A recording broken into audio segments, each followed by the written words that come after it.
প্রিয় দর্শক, আপনাদের একটি করুণ দৃশ্য দেখানোর জন্য এখানে আমি নিয়ে আসলাম। এই দেখুন, গত 1 নভেম্বরের অপ্রত্যাশিত করাল বন্যার গ্রাসে এই ধানগুলি এখনও পানিতে ডুবে আছে।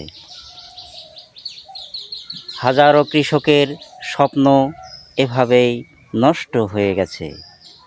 হাজার হাজার কৃষক, হাজার হাজার জমির ধান এভাবে ডুবে নষ্ট হয়ে গেছে।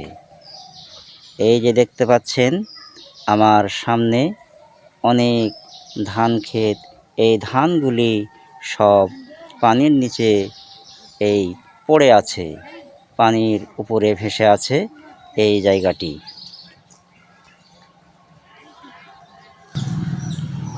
এই ধানগুলো নষ্ট হয়ে গেছে এই পানির নিচে পড়ে থেকে।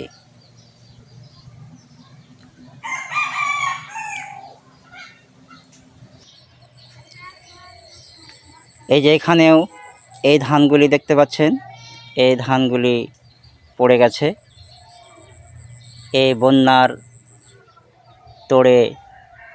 এই ধানগুলি নষ্ট হয়ে গেছে। হাজারো কৃষকের এই স্বপ্ন এভাবেই নষ্ট হয়ে গেছে।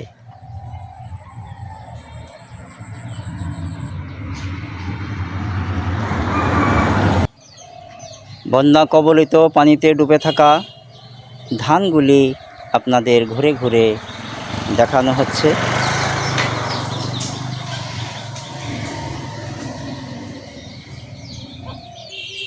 এই ডুবে থাকা ধানগুলি